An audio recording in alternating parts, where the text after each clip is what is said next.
All right, so we're in.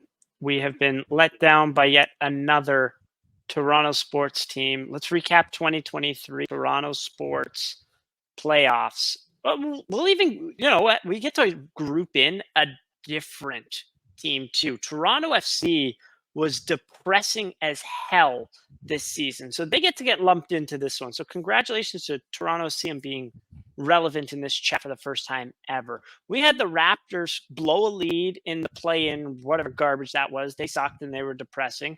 We had the Leafs fall to the Panthers, which they should have beat the Panthers. Let's be honest there. Like they had a lot more talent than them. We lost to Mark Stahl, played 20 minutes a game. Are you kidding me? And now we get to add to this trio of miserability and nonsense and garbage with this Toronto Blue Jays team, those sad sacks of shit. As always, joined by Jason. Welcome everyone to the Rink Rat Report podcast. Yeah, frustrated, sad, annoyed. I mean, where was Babe Schneider like throughout the entire the 2 games of the playoffs? He was literally, I don't care if he was bad in bench. September. He was one of our best hitters down the stretch. Matt Chapman hasn't been good since like May. I mean, if we're gonna talk about people who haven't been performing and that them being the reason that they're not in, like if you look at the other team, I know Royce Lewis was a first overall pick, but he only played 200 at bats this year. He had honestly a similar OPS. He had a worse OPS than Babe Schneider.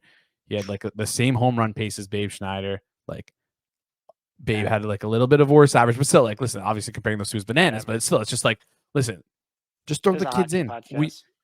Yeah. Anyways, I'm gonna leave it at that. But yeah, it's blow just up Rogers Center.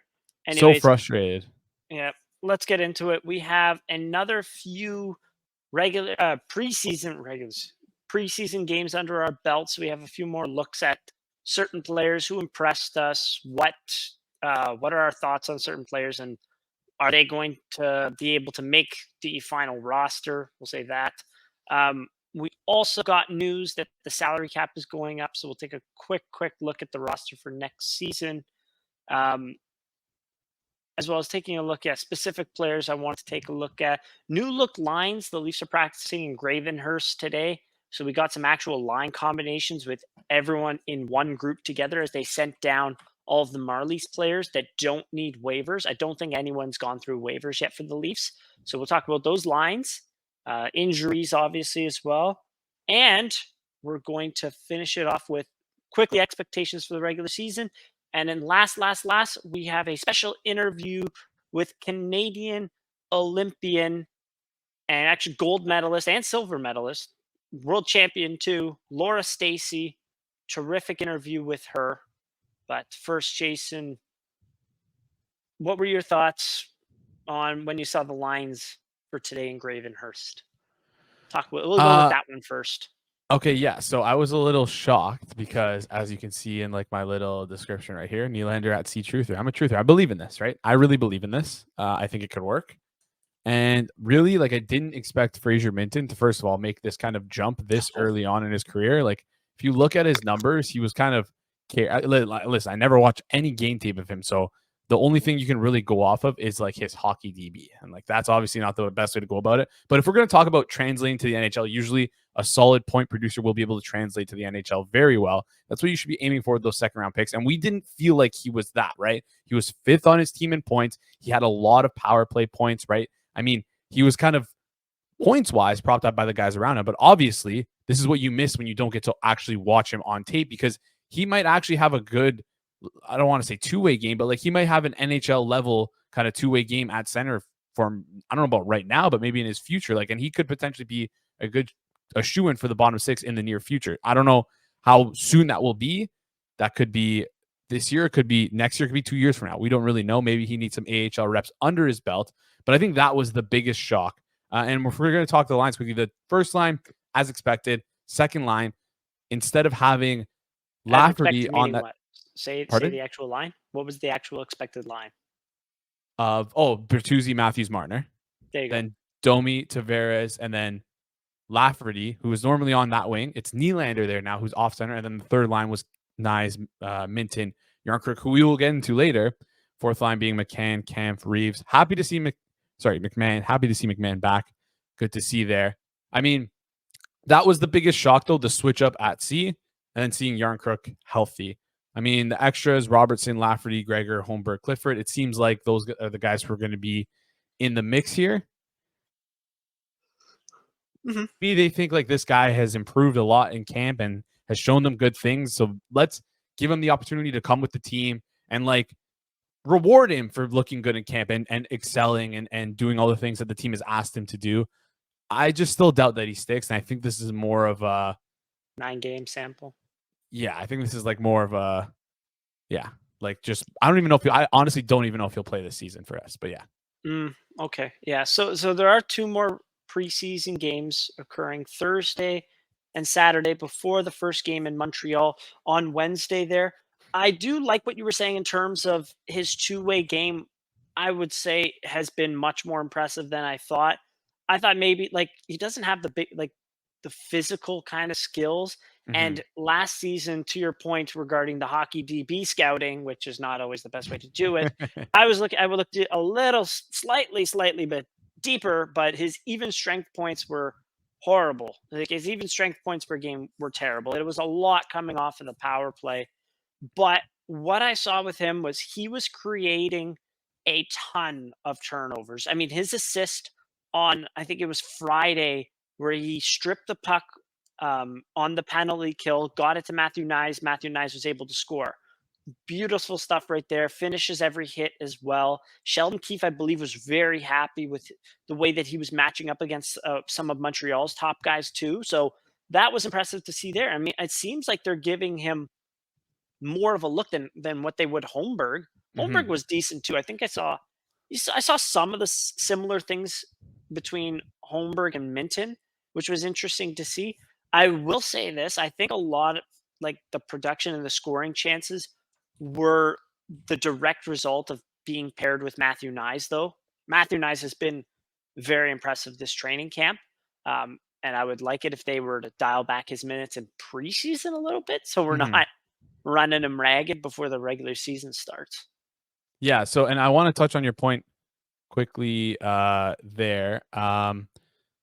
The Minton at C thing, like with Holmberg, is what I wanted to touch on here. And Yeah, I think, like, obviously, again, I'm not, I do not want to, I almost don't even want to react to preseason because it's such a small sample and it's like a yeah, horrible sample because again, a lot of the guys they're playing are not NHL level, but like exactly. at the very least, Holmberg has, or sorry, Minton compared to Holmberg, mind you, again, this I'm comparing Minton to Holmberg when I'm thinking of Holmberg's games at an NHL level when he played last year. That's what I'm trying to get at here. Okay. But Minton has looked more responsible and less, I don't want to say like I guess catastrophic with the puck in his own zone compared to Holmberg when he was playing Yes. with the Leafs. And I think that was the biggest crux of Holmberg not sticking with the Leafs last year. He wasn't as responsible as we'd liked him to be and felt like he needed to be, which is kind of why he got sent down, even though he was producing points and scoring for us, right? So like I think that's their goal is someone who is either elite offensively and William Nylander on that 3C role where you can just absolutely hound them, or it's someone who you can rely on in that 3C to not be as catastrophic as a guy like Pontus Holmberg. So again, I still am doubtful that we're going to see him at all in the NHL season. Maybe, Yeah. like you said, 9-game sample. I don't. I would put again the chance of him playing Couple more than games. 9 games is literally less than 1%. That's what I would put it at. Maybe I'm wrong for saying that though. Maybe a couple games. I don't know. They're keeping him pretty late. They are also keeping Easton Cowan. I think he's going to play the remaining 2 preseason games, but more than likely he is going back to London because he was Yeah. not on the Gravenhurst trip. Which Yes. I mean, if he was, then okay, it's slightly pushing towards maybe he'll get a game, but it's almost 99% that he's going back to London there. Well, but still, Easton Cowan was very impressive. Saturday, I think I clipped 3 fantastic chances from him. So still doing some great things with the puck, still showing off some skill and some speed. So it's very encouraging to see from Easton Cowan. Again, he's more likely than not, he's probably going back to London next year as well. Let's get Yeah. real. That's just how the prospect development curve goes. If he was from the NCAA, then we'd see him probably more. We'd see him way more games next year, as there's a chance he'd be playing in the AHL. But just the way that the CHL NHL agreement works, he's going more than likely going to be back with the London Knights. But yeah, Fraser Minten has been like, in terms of my expectation versus what he's been leaps and bounds above what I thought he would be. So Yeah, and quickly on that Cowan thing, like I honestly I agree with you, but if Minton is on the team this year and plays more than 9 games, it actually sticks. I think I would completely rethink what we're going to have with Cowan and the potential of him making the roster next year, because I think that will show a drastic shift in philosophy with this team. We're not there yet. Don't want to overreact to preseason. I'm not going to make any profound claims until we hit game 1 and we see the lineup and we see the roster and how things shake out after waivers, all that stuff. But I mean, that would signal we're already teetering towards a big shift, it seems like, in philosophy with how we want to promote our young guys within. But that would be almost massive. That would be massive. So, yeah, listen, I'm happy with the new lines. I'm happy we're trying stuff out. I just wait, other side. Go back to Nylander at C. Go back to Nylander at C. what do you mean? I want Nylander at center. I'm Oh, happy you with want new to go back lines, to the but old let's lines? go back. Yeah. Let's go back. Yeah. He actually, last game, William Nylander, so on his assist on Max Domi's goal, this is a meaningless game that they blew. There's one part that I want to talk a little bit about, but it has nothing to do with actual hockey. But he made a good play at center in the neutral zone to create that turnover to go the other way, and then he had a great back check where completed the back check, knocked the puck away, like defense, like catastrophe over kind of thing. And it's a play where usually you see him kind of let up and stop his skating. I mean, I sent it in our group, the play where there was in the first game of the regular season where they were the Sens were able to get a good chance because he stopped skating at center ice, kept his feet moving, showed that he's a little bit more defensively responsible. But in the end, it seems like they're moving him back to the wing. I mean, I don't understand why you would have another training camp practice with a guy that didn't really play any center, played 2 games at center last year, and you're moving him back to the wing now. I mean, it seems like a good amount of wasted time, in my opinion. So unfortunate. Or maybe they just saw that, hey, John Tavares is nowhere near as effective, and he's just going to be a non-factor at 5-on-5, which we cannot have if Nylander is not on his wing. And I mean, also to continue on to keep the rambling going, we had Corey Schneider on. What did he say? Hey, John Tavares does a lot of good things in small areas, in the corners, in front of the net. Maybe he meshes well with Max Domi, and they have that combination together. So maybe if one of them attempts to learn how to play defense, then it'll be good. Or maybe they just wanted all of those defensively moronic guys all together, so then you could shelter them and hopefully, put the bigger load on another line. Yeah, it's a philosophy thing. We'll see how that shakes out. Before we move on to our next topic, which would be the injuries that we saw and kind of why the D look a little different right now, I want to quickly tell you guys about our sponsors over at DraftKings. We're back for another week of football, and DraftKings Sportsbook is keeping us in on the NFL action with great offers every single game day. New customers can bet $5 and get $200 instantly in bonus bets. Throw $5 down on any of this week's matchups to walk away with an instant winner. And DraftKings is not stopping there. All customers can take advantage of 2 new offers every game day this October. So football is more fun when you're in on the action. So download the app now and sign up with code THPN. New customers can bet just $5 to get $200 instantly in bonus bets only on DraftKings Sportsbook, an official sports betting partner of the NFL, with code THPN. The crown is yours. Gambling problem? Call 1-800-GAMBLER or visit www.1800gambler.net. In New York, call 8778-HOPE-NEW YORK or text HOPE New York 467-369. In Connecticut, help is available from Problem Gambling. Call 1-888-789-7777 or visit ccpg.org. Please play responsibly. On behalf of Boot Hill Casino and Resort, licensed partner Golden Nugget, Lake Charles, 21 plus, age varies by jurisdiction, void in Ontario. See sportsbook.draftkings.com/football terms for eligibility, terms, and responsible gaming resources.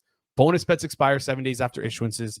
Eligibility and deposit restrictions may apply here. So there's a little bit of a different look on defense because we have 2 players hurt, one of them being John Klingberg, who's supposed to be hurt very short term. right? Day-to-day. Day to day. And the other one being Timmins, who looks to be week to week, which is probably why, maybe speculating here, why we saw Yarncrook draw in on forward, who is also supposed to be air quotes hurt. I mean, They said he took a hit in camp and injured his neck. now he's fine. The day that Connor Timmins is out week to week, he's now fine. It's very interesting. Anyways, I mean, sad to see Timmins get hurt because I thought he was playing very well this preseason. I always kind of even last year we were kind of talking about how maybe he might have potential on this roster, and he's earned his spot. I think he's earned his spot to at least be with the team when he's healthy right now. And I'm curious to see him play some NHL games for this team. You wanted to talk about Timmins though shortly? Yeah, I had some notes on him. I mean, I think it was his last game that he played. I was watching the game from Friday. Even there, I don't think he found the score sheet, but he had more than a few chances again. And that's every single preseason game. He has had the ability to generate chances. I understand it's preseason. He's playing against the Montreal Canadiens not full A squad, which is going to be one of the worst NHL teams in the league. I understand that, but we're still seeing some great plays where he's jumping up into the rush. He's getting pucks through from the point, and these were my good notes on him. He's very smooth in terms of his puck handling and his skating. He passes the puck well in transition and in the offensive zone. Offensive zone, I love how he draws in, does a great ability of drawing in the defender and then dishing the puck. A little bit of deception on that, which is always very nice. His shooting from the point is good. He's able to get his point shots through.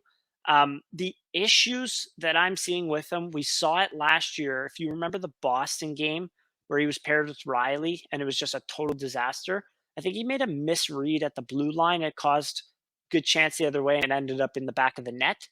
We're still seeing his decision making under pressure falter, and that occurring in the defensive zone under pressure, that being the forecheck, or even in the neutral zone when the play is coming the other way. Sometimes he stops his feet and just tries to hit someone, and then it's just like a 2-on-1 the other way when really he should have been backing up beforehand.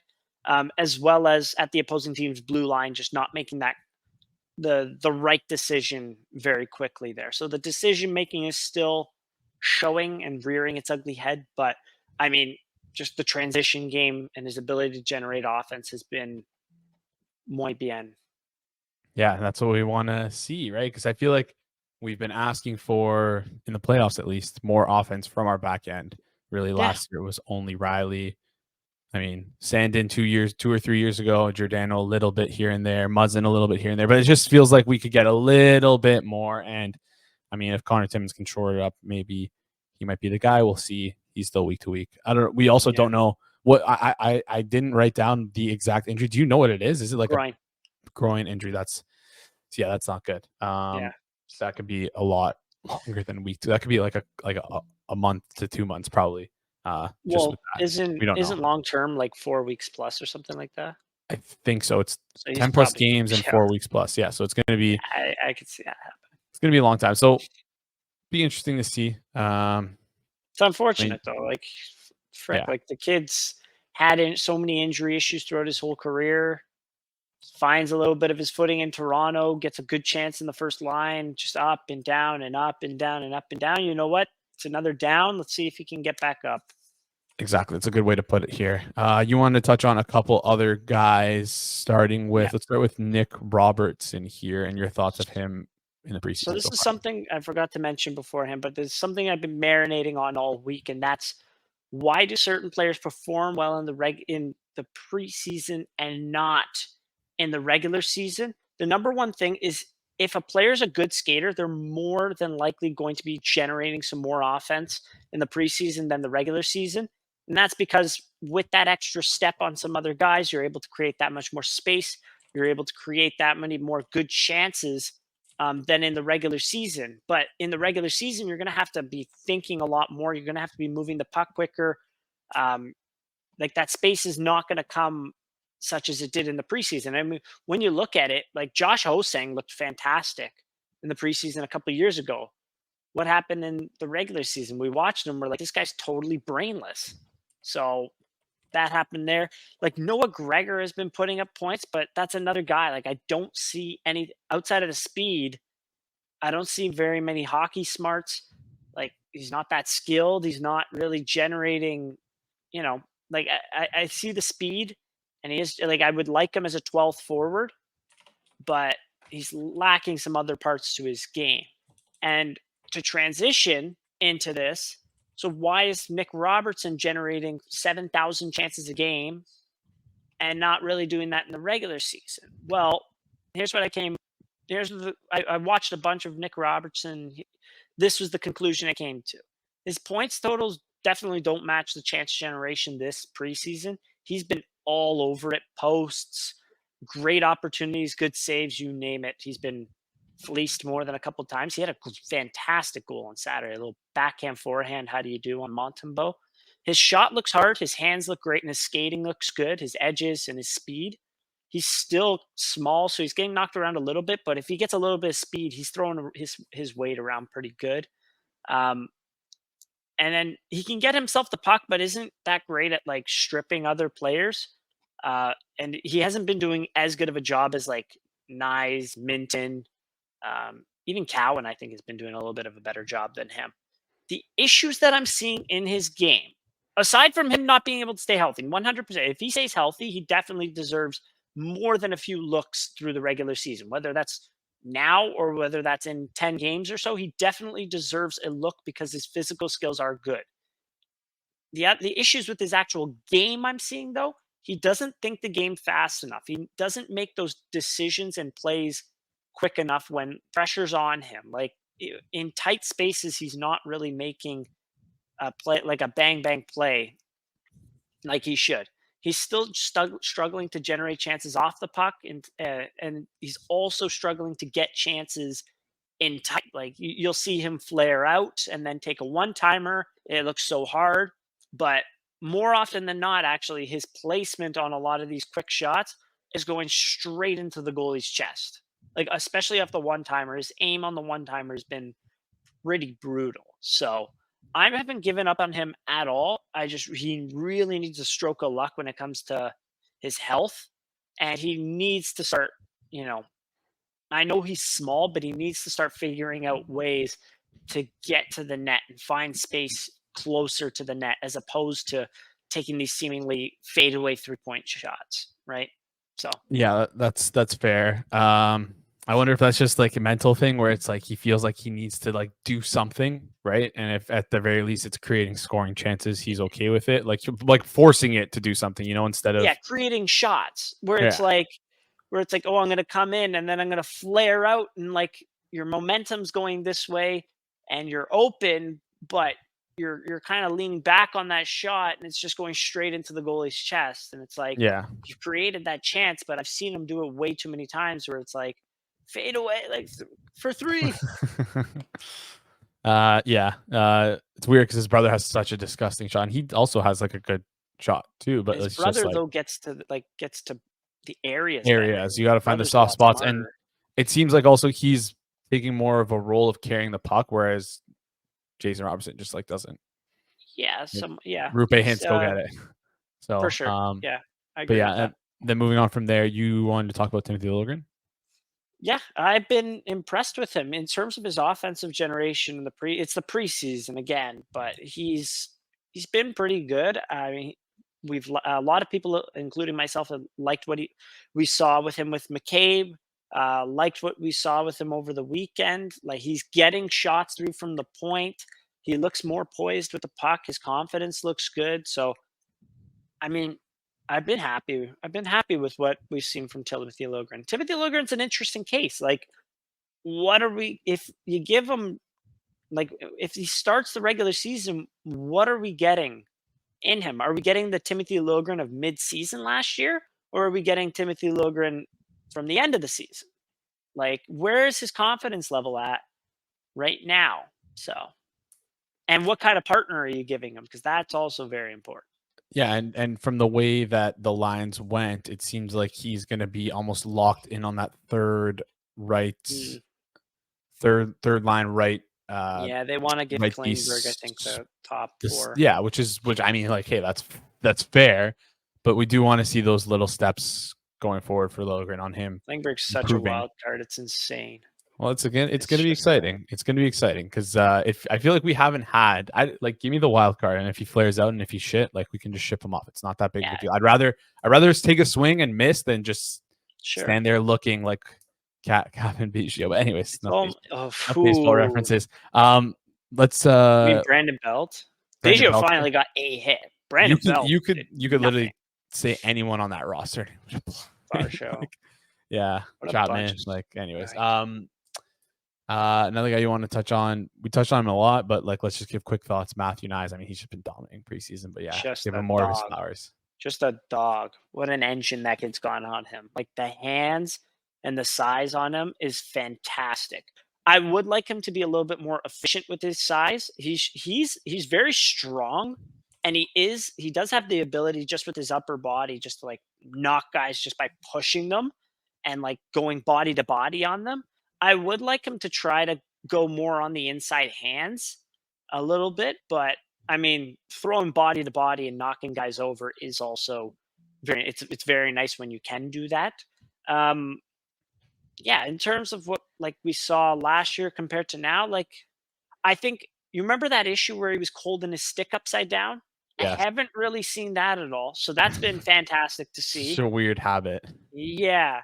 Um, I just hope it seemed like at times he was trying to do a little bit too much. And it was at times last year we saw he would put himself off balance and put himself in a vulnerable spot to get knocked over. I haven't seen that happen yet, but I've seen some times where I'm like, I don't know if I would have done that extra stick handle there. If you're up against like a bigger boy, you're gonna have a tougher time standing up. Like if you're up against Eric Cernak, I don't know if that'll work, right?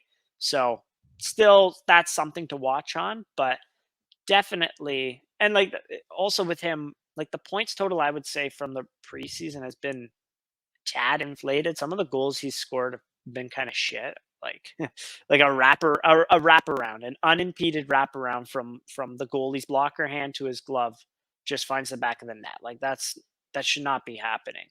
It was Yeah, against an NHL goalie, but it should not be happening. yeah. So I mean, that's also I've where preseason, like Noah Gregor's goal last game was an absolute joke. I don't know how that went in the back of the net, yeah, but yeah. I feel like still goalies just lost.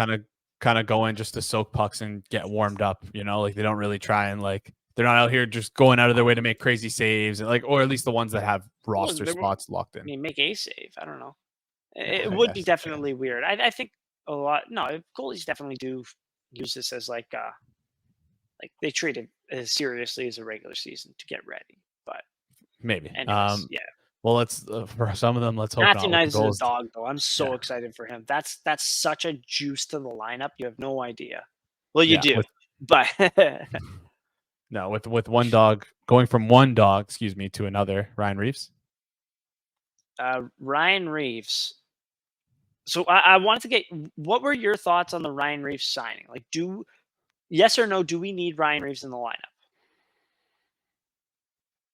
I don't know. Honestly, I couldn't like sure like why not if he's competent bottom six player, why not? If he's Is not a he though? negative, then yes. Is he? I'm not gonna make any wide claims until I see season games. Until I see actual games that matter, I'm not gonna make any bold proclamations. I've been burned by it before, so Mhm. I'm gonna stay neutral. I didn't hate the Reeves signing. I know a lot of people did. I'm I not mean, loving it. I'm hey, not if loving it at all. I understand the character. He's the boogeyman. Nobody wants to mess with him out there. The character that he brings in the room and just like, you know, I don't know.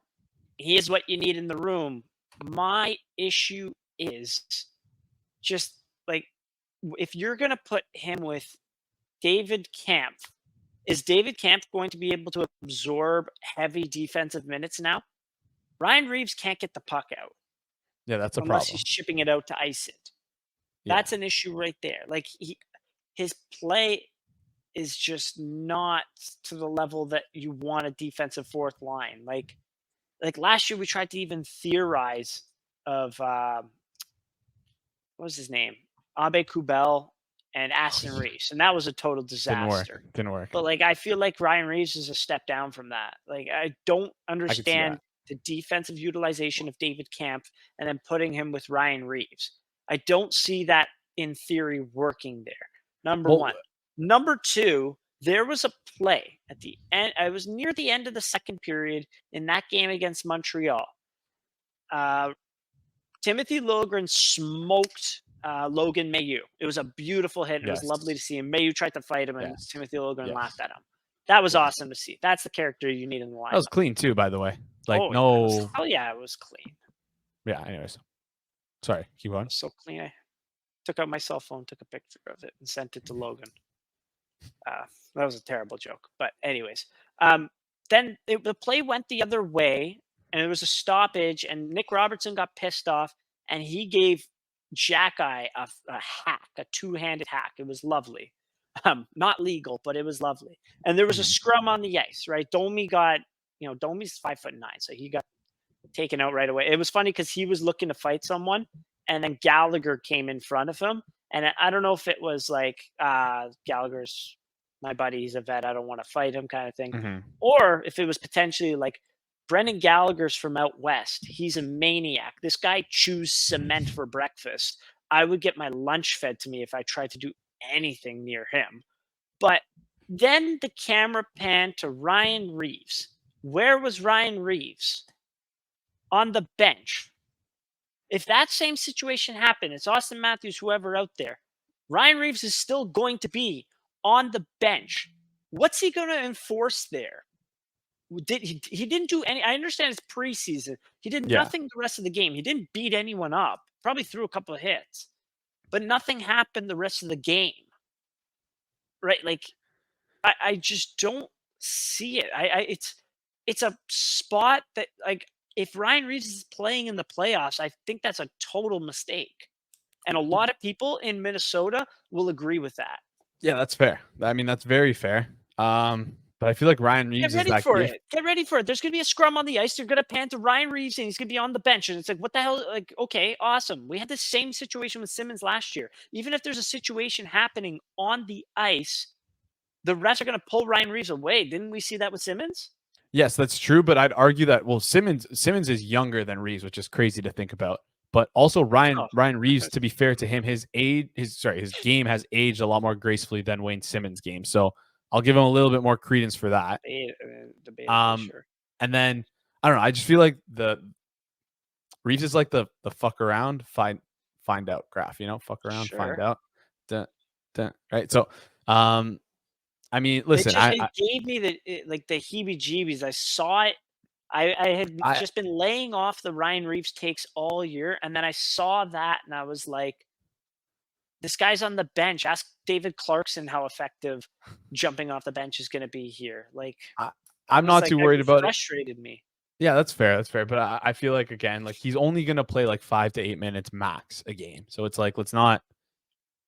Again, if those minutes lose us games, fine, sit his ass. But if it's not losing us games, it's fine. Because I also feel like he'll probably sit for some defensive zone shifts. He'll probably sit for some offensive zone shifts. Every time David Kampf goes over the board, I don't think it's always going to be Ryan Reeves stapled to his wing. That's what I think. I might be wrong here, but yeah, I could see that.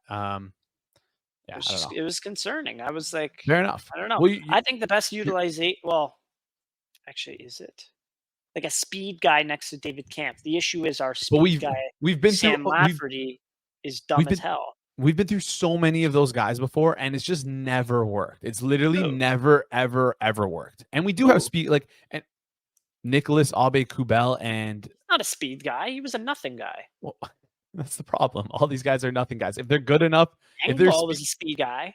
Yeah, he was on our third line. So again, it's like 21 sheets. Yeah, that's true. That's true. That's crazy. But at the very least, it's not like if Reeves plays, we have no one behind him, right? Like, again, looking at our extras, we have like Nick Robertson, Sam Lafferty, Pontus Holmberg, Bobby McMahon, right? Those guys can all come in and play. And again, I don't hate like having these roster spots filled during the season, and then come trade deadline, we get a winger, we get a center, and they play instead of these guys, and the other guys sit. I'm okay with that.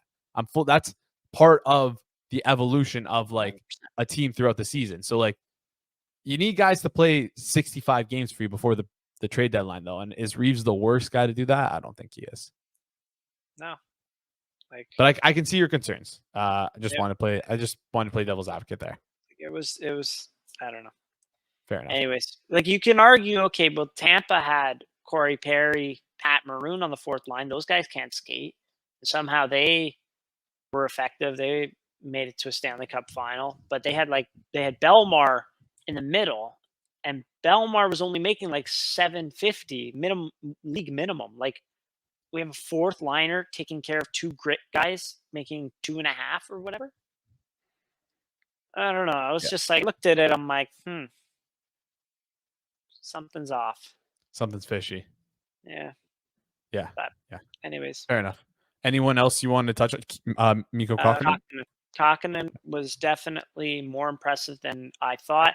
I think last year he played with the Marlies, but he also got sent to the coast last year, when coming into camp after seeing that, I was like, okay, I have zero expectations. This could easily result in a terminated contract similar to, I forget his name last year. That's how irrelevant he was.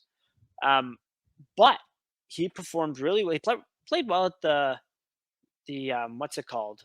The prospects tournament, which I'm like, okay, you're on the older end. Who cares? But then in the preseason has been playing pretty well. I mean, over the weekend or his game on Friday, I thought he was pretty impressive there, made some great plays. And then last game, some more pretty good plays here and there. I understand. I think it was the third goal went off of him and in, which was unfortunate, but he was getting physical. He moves decently. He handles the puck okay. At times he chases a little bit too much in the defensive zone, gets a little over aggressive, but I like how he jumps up in the play too. Had a couple decent chances, I will say, against Montreal. Again, no, temper expectations. He played under 14 minutes against not a full Montreal team. So take it for what it is. But I was like, okay, this is a lot better than I expected from Mikko Kokkonen. So he'll probably go back down to the Marlies and hopefully play a full season there and maybe get a game or two. I'm not too sure, but was definitely more impressive relative to my expectations. Yeah, I mean, I didn't really notice much Mikko Kokkonen, so I won't comment on that. I'll leave that to you. You had to laser in on him. That was the thing. Like a couple chances, it was like he walks in from he loves to join the rush, which at times it's like, dude, like you can't be above the puck like that. There's no one behind you. But in times when joining the rush, he had a good pass that was broken up. Unfortunately, there was another play he was backdoor for a one timer that just skipped over his stick. Like it was a couple plays where I was like, and then a couple keep ins that were pretty nice too. I was like, damn, like if this guy can be like get to a Jalen Chatfield level, like that's not the worst thing on earth. Jalen Chatfield's okay, contrary to what I've said about him in the past. Yeah, we'll take that. We'll take that.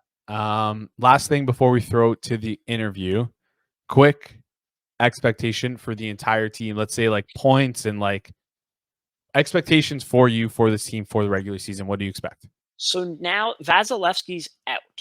Vasilevsky's out for 8 to 10 weeks. That's massive.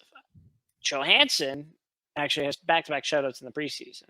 Again, it's preseason. Have to throw that out there, but it's kind of crazy to see. Like, what the hell? This guy couldn't stop a beach ball a couple of years ago. But as I said, he has good assets to his game. Just the issue was I found in the NHL he couldn't keep his feet set, so he was off kilter. He wasn't getting square as a result. Wasn't keeping center, I suppose, as well. So there was an issue. I mean, with goaltending, it's weird. Like just the smallest touch. You don't have to get bigger. You don't have to get faster. If you touch up the smallest things in your game and you're mindful of them, it can make the biggest difference.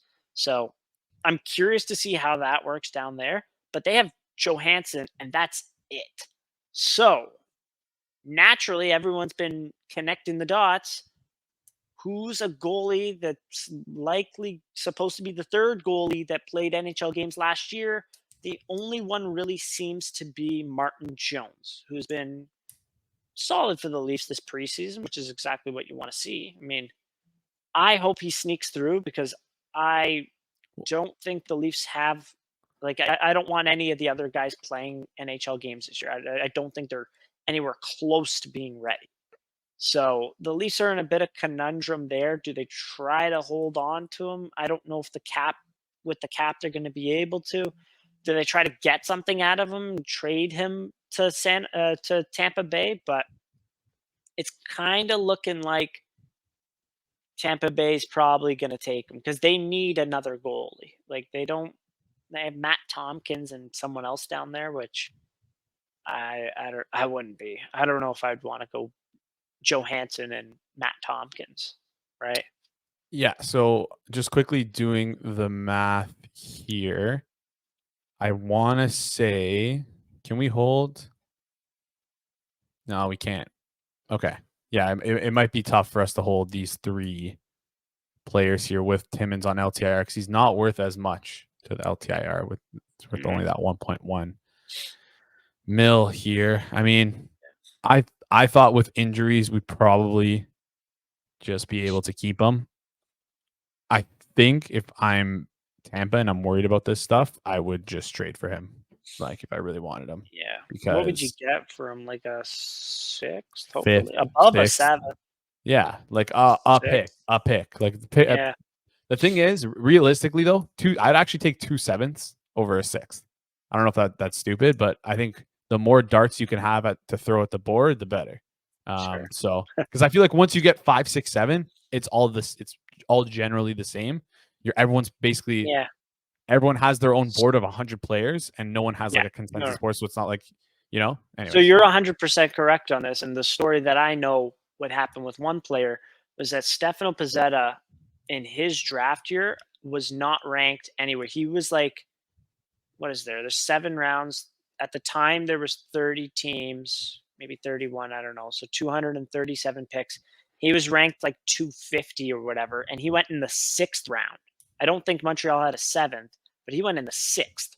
So way, way earlier than what he was general consensus ranked. I don't even think he didn't have 30 points in his draft year. So exactly, it gets so murky in those later rounds. Yeah. So only so many draft picks, but yeah. Anyway, so what are your expectations then for this team, like closing out the year, season wise, with the knowledge of Tampa, with the knowledge of Boston Bruins, arguably regressing or not regressing, getting worse, right? You lose Patrice Bergeron. Florida starting the year with so many injured guys in our division. I mean, the East seems wide open. Feels like every couple of years, it feels like there's the powerhouses and they kind of have their reign, their ascent. They stay at the top and then they trickle down. And I feel like we're on the downward trajectory now. We're going to see kind of like a dynamic shift of who's in the playoffs and who's not. So, like, what are your expectations for this team heading into the playoffs? 100. You have to win the Atlantic. Yeah, I think you're winning the Atlantic this year. That should be the expectation. I mean, like last year, you were fighting with Tampa and Boston. Tampa obviously fell off towards the second half of the year, and you were able to take over that spot. Boston just went on a historic regular season run, and then something happened in the playoffs. Womp womp. Like I feel like Boston's forward, like who do they have at center? They have like 3 third-line centers right now. They don't have a second or a first-line center. They've tried Charlie Coyle at 2C, and it did not work. So, like now that's going to be a real tough sledding for them. But they could sneak in. They have a very good defensive core. Nothing's really changed there. So we'll see what happens there. But I think the Leafs clear them in terms of that. You're then going to be competing with like Ottawa. I think is a lot better. Ottawa's got a good team, especially if their goalies don't discombobulate or like disintegrate like they did last year. Like I like Korpisalo and Anton Forsberg is he's a pretty solid goalie too. The issue with them, like Jacob Chikrin's track record in terms of his health is not good. Thomas Chabot is a good player. We'll see there. Like the rest of the D, I think are pretty good. The big thing also with them is they don't have Pinto signed, and Josh Norris didn't practice today. I don't know I don't know what's going on with him. So that's something to circle right there. But yeah, Ottawa I think will be competitive there. That'll be interesting. Florida, like just out of spite, I almost want to put them out of the playoffs, but I don't know if they make it. Because then on the other the Metro has some very good teams there too when you look at it. The Metro's going to be an absolute dogfight. Yeah, Islanders made the made the playoffs last year. They still have Sorokin and a pretty solid decor. And then I don't know what the forwards are all so mid. So I don't know what happens there. But like New Jersey looks phenomenal. The Rangers are going to be competitive. How competitive? We'll see. I mean, they didn't really add much in they added Blake Wheeler, but we'll see how that goes. I don't know. There's teams I'm missing for sure. Yeah, well, I mean, we don't have to touch on every team. We're like, I'm just more so, more so hearing your thoughts on the Leafs here. I mean, their point total at DraftKings is 106.5, which would be like, is that 50 wins, assuming you're getting like what, I think it's like 50 wins with 6 OT losses, or 53 wins, whatever, however you want to do it. Yeah, okay. For me, and Dom Lucian has them at 104.5 points, 91% to make the playoffs, and 9% to make the Stanley Cup. Or sorry, to win the Stanley Cup. Yeah, well, I mean, with the Leafs bias included in that model, that doesn't look too good for us because we're usually around the 20 range. But anyways, yeah, point total I see is at 106.5 for the Leafs here. And I honestly, maybe this is bold, maybe this is stupid, maybe this is crazy, but I want this team to get 57 wins minimum this year. And I know that's a lot. We've hit 54 before. We got 50 last year. It's doable. Injuries are a factor, but I think with the amount of forward depth we have on this team, and depending on how waivers shake out our defensive depth, I think this team is good enough and has enough quality that they could, again, compared to their peers with what they've lost within the division. I mean, it feels like they're the only team that hasn't lost a ton of players from the start of last season, right? Like if we're comparing from the start of last season, they're the only team that hasn't lost many players really. And the players they have lost are exactly the players they lost were like net neutrals or net negatives to them. And I think Michael Bunting's other than Michael Bunting, a decent loss, but you got Tyler Bertuzzi. Exactly. So you were able to Tyler Bertuzzi, I've seen a lot of disrespect on Twitter in terms of this is just Nick Ritchie with Matthews and Marner. No, it hasn't. That's crazy. Matthews and Marner have missed 5 open nets. I'm not shitting you. 5 open nets this preseason. It's been insane. They've been zip, zip, zip, and then puck flips over their stick. So I have some high expectations for them. Someone brought up something interesting, just my last thing. He was saying, I don't know who they are, but they were saying that Matthews, Marner, Bertuzzi has to be like a 65% expected goals for it to be worth it because of how they're taking away from the rest of the lines, which I thought was interesting because 65 is around the actual percentage of expected goals for that Matthews, Marner, Bunting was not last season, but the season before. Mm-hmm. You have any thoughts on that quick? I don't know. I mean, expected goals, I obviously value and I think are very important. I think the most important thing is that this is without a doubt the most dominant line in the NHL. That's what I think is more important. And maybe, hey, 65% expected goals, that's the right path. But we need also some actual goals. We need some conversions on those expected goals, which is important, which I think this team will, which I think they'll do for sure. But yeah, I think that's like setting that as like a number is just kind of weird. Like it's, I don't know, I think it would follow with at least 63% goals for percentage. Yeah, right? Probably. Well, yeah, in theory it should. So that's how expected goals works, I guess. But yeah, I don't know.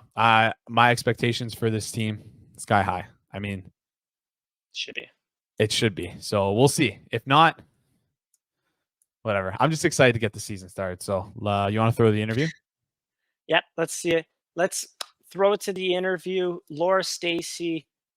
We're in. Welcome everyone to the Rink Rat Report podcast bonus episode today. Joined today by Laura Stacey, Canadian Olympian. Actually, it's just a hell of a hockey resume here. I had to write it down. It's so long here. Under 18 gold, 2-time world championship gold, 1-time Olympic gold, 1-time world championship silver, 1-time world under 18 silver, 1-time Olympic gold, silver, 1-time world championship bronze, and is this correct here? A CWHL championship as well with the Markham Thunder? Yeah. Laura, thank you for joining the show today. How is it going? Thanks for having me. It's going great. Nice fall day, that's for sure. Oh yes, it's 28 up here in Toronto. Just insane for I know, October it's 2nd weather. crazy. I know. Crazy, but I love Hopefully, it. yeah, hopefully it extends. We get a few extra weeks of golf in here before the season kicks off. So I wanted to start today's show. I was very, very curious. You went from 4 years at Dartmouth, a exceptional NCAA career there, and then you went into the CWHL as well as you were playing on the World Championship team for Team Canada. I wanted to get your perspective on what was the biggest differences in the game that you saw transitioning from the NCAA to the World Championship as well as the pro ranks. Yeah, I mean, I think when you're in college, you're surrounded by all the resources at your fingertips. Your teammates are living with you. You have tutors, you have skills sessions, you have all of these amazing resources, especially as female athletes at your fingertips. And when you graduate, when you turn pro, in a sense, especially at the part of where pro hockey was as a female when I graduated over 6 years ago, it was now all of a sudden you had so much time and you had to figure out your priorities and where you were going to spend all that extra time because you didn't have that school and the social life and all those things. You now just had to focus on professional hockey. And so I would say that was definitely one of the biggest differences is now the responsibility is all on you. You don't necessarily have all those people saying you have to be here, you go here, trainings at this time, shooting lessons are at this time. It's now, what do you want? How good do you want to be? Where are you going to allocate your time? How are you going to get better? So I would say that was definitely the biggest difference I got to learn is now it's on me. I need to sleep well. I need to meal prep so that I can be ready for the games and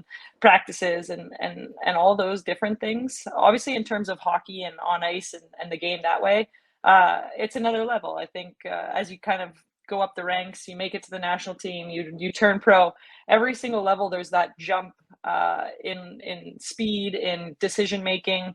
And honestly, I think just the biggest difference is now every single player is really, really good. And in college, it was that way too. No, don't get me wrong. But as soon as you start making that national team, as soon as you start getting older, the differences between the players in the lineup and the players just not making it is very, very slim. So, how do you find a way to be a good teammate? How do you find a way to have an impact in no matter what role you have? And I think that is a significant lesson that you need to learn too when you're moving from college to professional hockey or making the jump to the national team. In addition to that kind of question, I want to layer on that a little bit. Did you have like a kind of welcome to the show moment, would you say, when you made that transition from the NCAA? No, I would say definitely not. I would say our welcome to the show moment is definitely this year, right now, when we're starting to sign pro contracts, when where we have a real draft where people are getting drafted kind of no matter where, no matter what city. When I graduated, it was like, hey, I'm going to live in Toronto.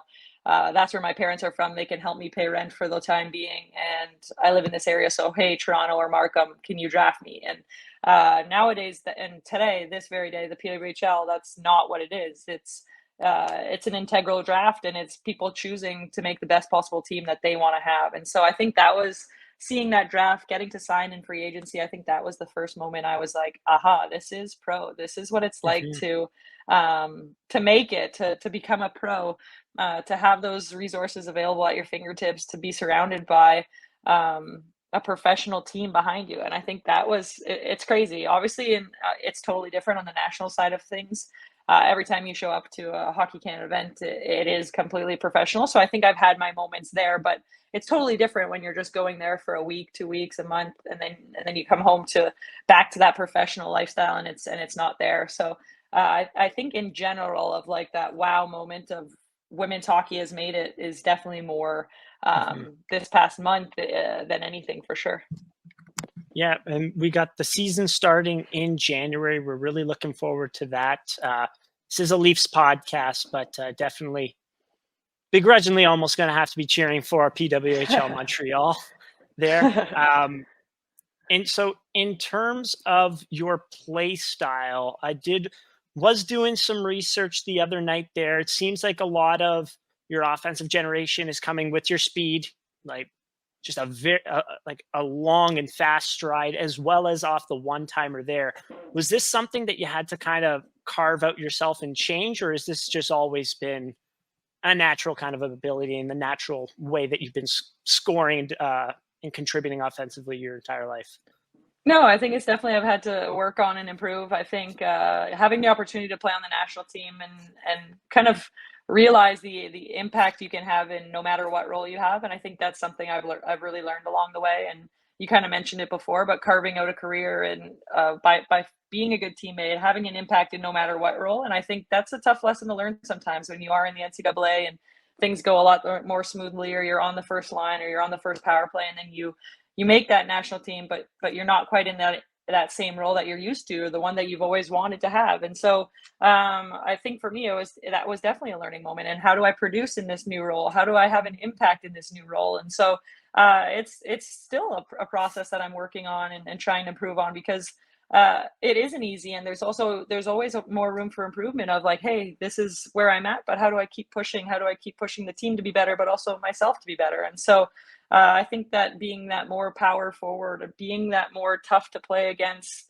fast, physical, strong forward is definitely something that I've started to more realize, that no matter what role I'm in, whether I play 3 minutes or 10 minutes a period, whether I play no matter what, no matter how many minutes the entire game, I think if I can be that player and be the player that the strengths that I have, and use those strengths, then no matter what position I'm in, I can have an impact. And I think that's taken some time to realize, and definitely have been some ups and downs away, times where it's working, times where it's not. But I think as of late, I think I definitely have tried to kind of remain in that present and say, hey, this is what's working. This is my type of hockey. This is my skill sets. And no matter where I'm at in a lineup, showing up with that fun, energy, hardworking, but also power forward style. And I think that's what I want to continue to bring to Montreal and to the national team, and hopefully continue to have an impact with it. Was there anyone that you kind of modeled your game after, or was it just something that, I know it's such a cliche kind of question, and not everyone is, watching clips of another player going, I have to be like this, but was there someone that you kind of modeled your game after, would you say? That's a good question. I don't really have the answer to that. I think somebody Mhm. that I've kind of lately watched more, well, two players, I would say. I'm a big Leaf fan too. So back in the day, or a couple years ago, a Zach Hyman style of a player, just Oh, hard in yeah. your face, first on the forecheck, gritty, getting pucks out of the corner, but also still trying to attack himself and Mhm. create plays, and strong defensively also is an important factor of his game. So that's somebody that I definitely watched a lot in Toronto and was like, this is, I really like his style of play. Obviously, there's differences, of course, but I did really appreciate that type of game.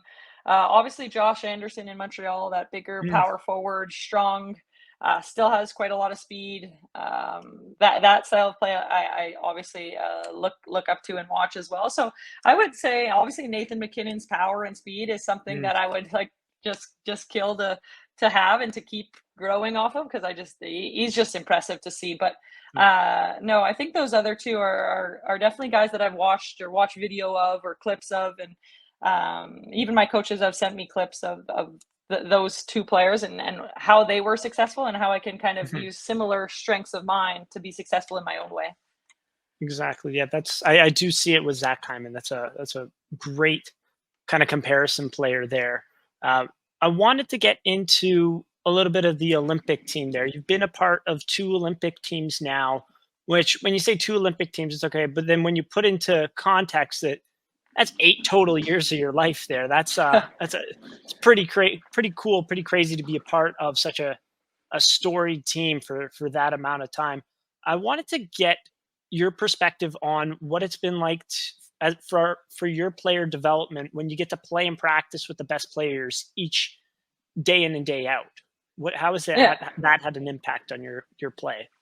I think it's huge, and I think obviously when we're in college, we're with and against some great players, and you think that at the time you think that's when you're peaking, that's when you're going to be your best because you're still young, you still got it. And to be honest, I think I've started to realize that that's not necessarily the case. And when you graduate, you're now like I said, your sole focus is now being the best possible hockey player and person you can be. And so surrounding yourself with those amazing hockey players, those amazing athletes, but also those great people that are going to push you, that are going to challenge you, that are going to pick you up when you're having a tougher day. I 100% think that's a really big part of developing as an athlete and developing as a person. And I think when you're pushed every single day, when you're outside of your comfort zone, when you're showing up to practice and you're constantly going head to head against some of your competition or some of the other best players in the world, you really do see where you can learn from. And I think that's another big part of it. Yes, you're pushed. Yes, you're competing. Yes, you're working together, but I think you can also learn a lot from other people's games and use their strengths or use what you see from them and add to your own game. And I think getting the chance to work with some of the best goalies, you can now be like, hey, this is what they're doing when I do this, and how do I shift and find a way to score goals. And I think that's a really big part of it too, is how can we learn off one another about what works, what doesn't, what's going to make me better, what's going to make them better. And then obviously the competition and the pushing each other and the battles is another level as well. So you mentioned the goalies there. Obviously piqued my interest a little bit. But so Anne-Marie Desbiens is playing on your team in PWHL Montreal. Yourself, Marie-Philippe Poulin, and obviously Anne-Marie were the first three players signed to PWHL Montreal. Have you had conversations with Anne-Marie trying to figure out like what it's like from the goalie's perspective in that sort of sense? Is that what you were mentioning there? Yeah, for sure. I think we work with Anne a lot. I think even just getting to be a part of all their goalie sessions and seeing the way she moves, seeing the way she challenges certain plays versus others. I think even on the national team, I think we work a lot with our goalie coach about different ways to score, where their goalies' weaknesses are, and how do we exploit that. But then on the flip side, it's just, this is what a regular goalie is going to do. This is where they're going to look. This is how they're going to move in this certain scenario. And let's find a way to beat that or do something different so that they don't expect what you're doing. And I think that's been a really big part of one of our upgrades or working to get to score more goals on the national team. And I think that definitely transfers to the Montreal team as well. I'm working with Anne, and obviously she wants to save them, but she also wants to help us score them against the other goalies too. So I think that's a big part of teamwork, is helping each other, growing together, and pushing each other. Exactly. Yeah, we did an episode actually with Jamie Phillips, who was a former pro goaltender, and the whole purpose of the episode was kind of trying to get his reads on certain plays and certain goals to see like where the goalie tripped up and what read he missed on here and there, to try to see like how can players exploit it. Unfortunately, it was a very niche episode and it really just entertained me, but I thought it was phenomenal stuff there. So going back to the Olympic teams there, you guys had a warm-up that went a little bit viral there. Were you part of that, creating that dance, or is that someone else on the team pushing that forward? Yeah, no, I think all of us were a part of it, to be honest with you. We had, it was COVID. So a lot of our things or our activities and events leading up to the Olympics were pretty tough. And the leadership group and the coaching staff and Hockey Canada in general really tried to find ways to still make it special and still team bond. And even though we were stuck in hotel rooms and in quarantine all the time, and one of them, we were allowed to be the 23 of us kind of in a big room together. So we all had our masks on, and we weren't allowed to bring in any outsiders, but we were able to Zoom a hip hop teacher in. And so the 23 of us were in this room with a big Zoom screen on with a hip hop teacher. And we were all kind of spread out on this carpet, and we were learning all these different dance moves. And that specific dance was one of the dances that we learned with this hip hop coach. And honestly, I think the hip hop teacher must have been just like cracking up at us because we were so bad. But we loved it. We had such a good time. And honestly, we would just keep like doing random moves from this song. And then one day when we had arrived at the Olympics, we were super late to practice just with everything that was happening. We had no time to warm up. So our trainer, Jer, was like, okay, guys, like we're just going to do our hip hop dance. And we literally turned the music on and we literally just busted out and tried to remember everything that we had learned from our hip hop coach. And it just was hilarious. And everybody was just so light and having fun. And it was stressful because it was COVID and the Olympics and people's first time there. And whatever the case may be, there was so many nerves going, and that literally just snapped us into place and had everybody like laughing and giggling, and it just really settled us down. And so it ended up being something that we did before every single game. And I think by the end of it, we got pretty good at it. But Yeah. man, we still definitely could work on some of that hip hop for sure. But it was awesome. Exactly. Yeah, it was really cool to see, and the choreography and the kind of the syncing of it looked very good. Looked like you guys had done it more than a couple times there. So going back to the Olympics, do you have any kind of fun stories that you can share from that? I mean, you guys were in quarantine for 2 weeks prior to that. Anything happen in there that was kind of funny? I would say the hip hop class was definitely a highlight Yeah. of the 2-week quarantine. There was a lot of nerves, a lot of scary situations. We were Mhm. testing every single day and just like Oh, yeah. waiting by the test to see our results. So it was quite the scary time. But I think our team, our leadership group, our coaching staff did a really good job of finding ways to still connect us. And we had different calls with different people on Zoom, and had a couple drinks on the Zoom time delivered to our hotel room doors the odd night. And so it was honestly, it was the best of a tough situation. And then Mhm. once we got to Beijing, I think a little bit of the nerves were taken, but we still had to test every single day.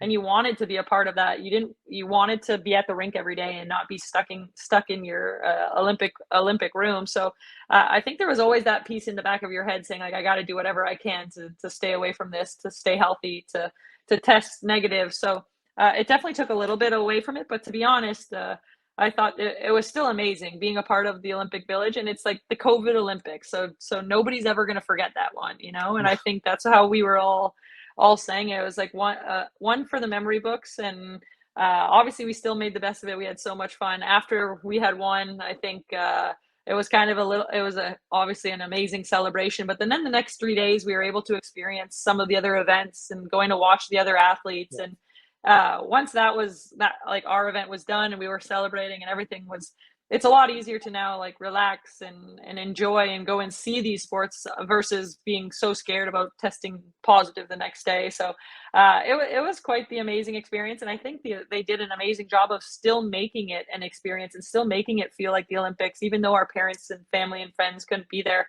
They were on the screens after the games when you came out, and they were putting big smiles on all of our faces. And our team was we got videos from different families throughout the tournament too, which just made people light up. So I think in general it was obviously a really tough situation and a tough year, but so worth it. And also when you experience that nerve and that chaos, and that it just makes the memories that much more, Mhm. I don't know, sustainable, or going to be there forever, because it's something you're never truly going to forget. Exactly. Yeah. What was it like playing with an N95 in one of the games? Were the shifts a little bit shorter in that one? Oh yeah, it was so hard to breathe, and they were soaked by the end of it. We were changing all the time because they were just drenched in sweat. And it was again, it was another story that's just like you're never ever gonna forget playing in an N95 mask for 3 periods against Russia. And it was quite the game. It was delayed. It was pushed back.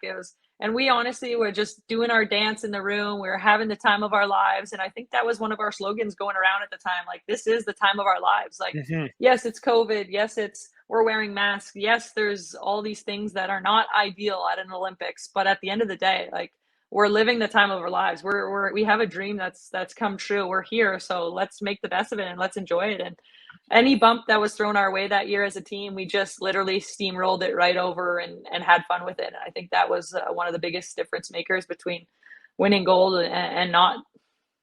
Yeah, and also you guys had a game. It was, I think it started right after the Super Bowl between the Bengals and the Rams. Um, Okay. I hit it with it was kind of like a gambling degeneracy here. I'm not a big gambler at all, but going from the Super Bowl, I had a couple dollars left over and hitting the over. I think it was between Canada and Switzerland where you guys scored a ridiculous Okay. amount of goals. Really, really did hit a high there. So I really gotta hats off to you guys for that one. That one felt awesome. And then the gold as well. So I had a great tournament chasing those highs. Nice. Love Anyways, that. Yeah. I wanted to get a little bit into the PWHL. What are you looking forward to most about the inaugural season that we got coming up? Yeah, I can't wait. I think we've been talking about this for so long. We've been sitting out for 4 years. We've been dreaming about it since we were little kids. Obviously, we never even thought it was possible that we would be playing professional women's hockey. I think a lot of us had dreams about playing on the Olympic team or maybe playing in the NHL for some of us, but we never really thought it would be possible that we would be playing professional women's hockey. And I think to be here now to see this happen, I think it's pretty special to be a part of the inaugural first ever PWHL league. And obviously, I played in the CWHL. Obviously, I've been a part of the PWHPA, and I've seen all the different leagues and things that have happened in women's hockey, and they're all amazing. And we owe a lot to all those trailblazers who have kind of pushed us to where we are today. But to be at that next crossroads, to be at that next step of something truly special, something that's going to push women's hockey even further along is pretty cool to see. And I don't know what I'm most excited about. I'm just excited about it actually happening, it coming to life, us getting to put on jerseys of new teams and having 6 amazing teams that are going to compete and be excited. And the competition's going to be amazing. Because now we're having all of the best players in the world in one league playing against each other on a regular basis. So I'm really excited about to see that. And then I think also just to see all the kids showing up to the games and now having the chance to dream to play professional hockey. I think, like I said, we didn't really have that dream because we never saw it. I only saw women's hockey on TV at the Olympics every 4 years. And so that's what I dreamed about. That's what I wanted to be a part of. But to have the chance to be a little girl growing up just outside of Toronto or just outside of Montreal or in these big cities now or wherever they are, to be able to come and watch in person professional women's hockey it is truly special. And I think one of the biggest reasons and the biggest things that I'm excited about. Well said. It's going to, set up the next generations and excite the next generations and really build up women's hockey. And I can't wait for the product that we're going to see here. The Olympics are always really fun, and I can't wait for the best players in the world to be playing in a season there. So my next question regarding PWHL Montreal, is there a teammate that you have on your team right now that you're glad you're not playing against this season? Someone that you've played with in the past? Yeah, for sure. I think one of them would definitely be Anne Renee, just because she's one of the best goalies in the world. And so to have that on your team versus constantly shooting against her and trying to find a way to go in, I think that's a pretty good feeling to have as being a part of a new team. I would say I've played against Kristen O'Neill, with her and against her quite a bit, and she's not an easy player to play against. So I'm pretty lucky to have her on her team. Obviously, everybody, I think Pooh is the best player in the world. And so to have her on the team, I think she's definitely somebody that nobody really wants to play against. That's just the way it works. And I'm glad that we get to have her on the Canadian team, but also on Montreal as well. That's what you asked, right? Play with? Yeah. Oh, yeah. Yeah. And then the next question was playing against someone that you've played with in the past and that now you're not too excited to be playing against. Yeah, I would say obviously I've last year with the national team and with my PWHPA team, I got to play with Joss and Renata, 2 great defensemen. And so to see them together in Toronto is definitely something I'm not that excited to go up against. Obviously, just constantly going up against those 2 defenders is a tall task. They're both quite the skilled defensemen, hard to play against, gritty, competitive. And so you always know it's going to be a battle that they're going against those 2. So I would definitely have to say I'm not that excited that we're not on the team, the same team this year. Exactly. And then Natalie Spooner in the 4th round to Toronto. That was that's a steal for that team right there. I got to tell you that one. Yeah. I think that covers everything from my questions here. Laura, I can't thank you enough for hopping on here. Really excited to be for the coming year. Do you have anything that you want to plug? I know you have your LS7 tournament in the summer. Yeah, I do. I have a charity road hockey tournament every summer. I don't have the date of it yet for next year, but it does happen every summer. So if you check out my social media, it'll definitely be posted in the next little bit of what month and what date. Hopefully next summer it'll be. But yeah, it's all about getting kids outside, active in their communities, playing sports. Obviously, I was really fortunate to be able to play whatever sport I wanted when I was a young kid, and obviously found my passion and my dream in hockey. And so, if we can give one kid that same opportunity to dream about something, to be active, to get outside and find something they love, I think that's a success, and that's what we've been trying to do for the past 4 or 5 years. So it's definitely something I'm really proud of, and really want to keep pushing forward and growing. So yeah, I appreciate that, and thanks for having me. I think it's awesome to see podcasts and people and media Yeah. growing women's hockey, supporting women's hockey. A lot of people say they do, but actually reaching out and actually showing up to the games and being a part of it is what makes a big difference. So thanks for doing this. Of course, of course. And your socials are at Laura Stacy 7. Check it out there. You have all the details there. I know the video recap that you did this year, it looked exceptional. Just so awesome. well done. Yeah. And I have some great videographers, photographers that make it look amazing. Obviously, I do think it is amazing in person too, but I've been really lucky to have the volunteers and the support and the team behind the team. So it's been quite the ride doing that. It's something I never thought that would be where it is today, but it's definitely something I'm really, really excited and proud of. So awesome. Yeah, it's you built it up into such an amazing thing. Anyways, thank you, Laura, so much for coming on. It's been a pleasure, and can't wait to see you at the rivalry series and then the start of the PWHL inaugural season. thanks so much. Thanks for having me.